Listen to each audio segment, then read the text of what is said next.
बूढ़नपुर तहसील क्षेत्र के विकास खंड कोयलसा भरौली के हीरालाल स्मारक इंटर में सपा की चौपाल का आयोजन किया गया, जिसके मुख्य अतिथि के रूप में सपा के राष्ट्रीय सचिव एवं पूर्व मंत्री बलराम यादव ने कार्यकर्ताओं को संबोधित करते हुए कहा कि प्रदेश व देश की सरकार ने जनता को ठगने का काम किया है। इस सरकार ने केवल जुमलेबाजी करके शासन सत्ता में आने का काम किया है। इस सरकार में विकास कार्य पूरी तरह ठप पड़ा है। आगामी विधानसभा चुनाव में हम सभी कार्यकर्ताओं का दायित्व बढ़ गया है। हमें मतदाताओं के बीच में जाकर के इस जुमलेबाज सरकार की जन विरोधी नीतियों के खिलाफ लोगों को जागरूक करने की जरूरत है।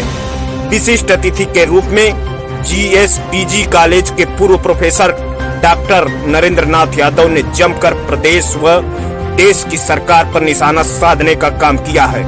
उन्होंने कहा कि युवा बेरोजगार है, सरकार केवल जुमलेबाजी कर रही है, युवाओं को रोजगार मुहैया नहीं हो रहा है। इतना ही नहीं, शिक्षा व्यवस्था भी पूरी तरह से बदहाल है। इस सरकार ने भारत की अर्थव्यवस्था को भी बिगाड़ने का काम किया है। बेलगाम महंगाई के चलते आम आदमी का गुजारा कर पाना बड़ा मुश्किल हो गया है। अध्यक्षता रामकेवल वर्मा ने बताया कि इस सरकार में छुट्टा पशुओं ने किसान की आमदनी को समाप्त करने का काम किया है। सरकार द्वारा किसानों की आय दोगुना करने की बात कही गई, लेकिन इस सरकार ने छुट्टा पशुओं ने किसानों की खड़ी फसलें चर करने का काम किया है। वक्ता ने इसी क्रम क्षेत्रीय विधायक डॉक्टर संग्राम ने देश व प्रदेश की सरकार पर निशाना साधते हुए कहा कि बीजेपी सरकार हर मोर्चे पर विफल में सरकार बेलगाम महंगाई से जनता परेशान, किसानों की अर्थव्यवस्था को भी चौपट करने का काम किया है। राष्ट्रपति पुरस्कार प्राप्त शिक्षक उदय राज यादव, प्रदीप सोनी, मुन्ना यादव, दिवाकर मिश्रा, सुभाष चंद्र जायसवाल, इंदबड़ी यादव, मुकेश यादव, सुनील यादव, सुरेंद्र सिंह, विनोद राजभर, मोहम्मद कैफी आजमी, बलवंत यादव, राम पलट गुप्ता, हरिकेश यादव, रविंदर यादव, जगदम्बा यादव, लक्ष्मण गुप्ता, हर हर महादेव, सुनील, पप्पू यादव, विनोद राजभर, रामकेवल वर्मा, सुभाष यादव, मूलचंद यादव, रविंद्र यादव, जगदीश पांडे, पप्पू दुबे, अशोक यादव, पप्पू यादव सहित अनेक लोग उपस्थित रहे। विधानसभा करीब आ गई है और मुद्दा जो है चुनावी मुद्दा बीजेपी का कुछ अलग है, कांग्रेस का कुछ अलग है, क्योंकि यहाँ पे आ गए हैं पूरा पेंशन बहाली वाले मास्टर साहब। ऐसा है, हम आप शुरू से ही हमारे हर कार्यक्रम को देख रहे हैं, शुरू से, चाहे वो किसान आंदोलन के खिलाफ धरना रहा हो, उसको भी आप लोगों ने देखा और दिखाया, चाहे हम लोग महंगाई के खिलाफ ज्ञापन दिए हों, चाहे आपका CA NRC के खिलाफ भी आपने देखा था, STM। तो हम लोग लगातार लड़ते हैं।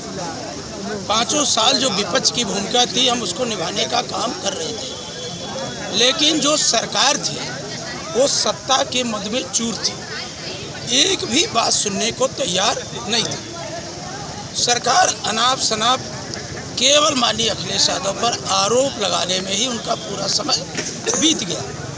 जनता के हित में कोई भी काम नहीं करता।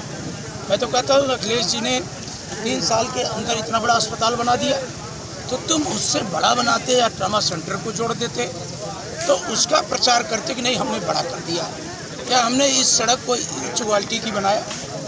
तुम कप्तानगंज से अहरौला का मार्ग उससे सुंदर बना देते और कहते देखो इनका जो बूढ़नपुर अहरौला मार्ग है वो खराब है, हमने और अच्छा बना दिया।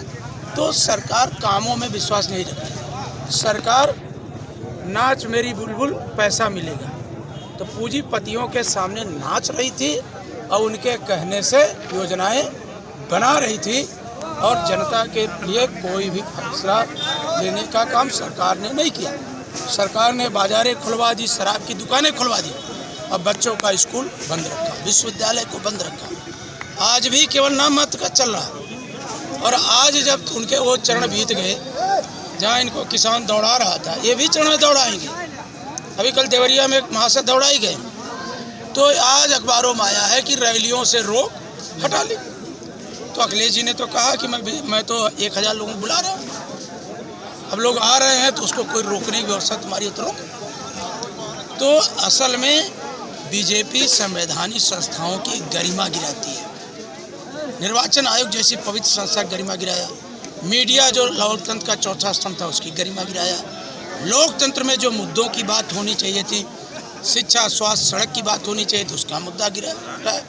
ये कह देना कि साइकिल से ब्लास्ट होते हैं, इससे घटियापन क्या हो सकता है। साइकिल किसान की पहचान है।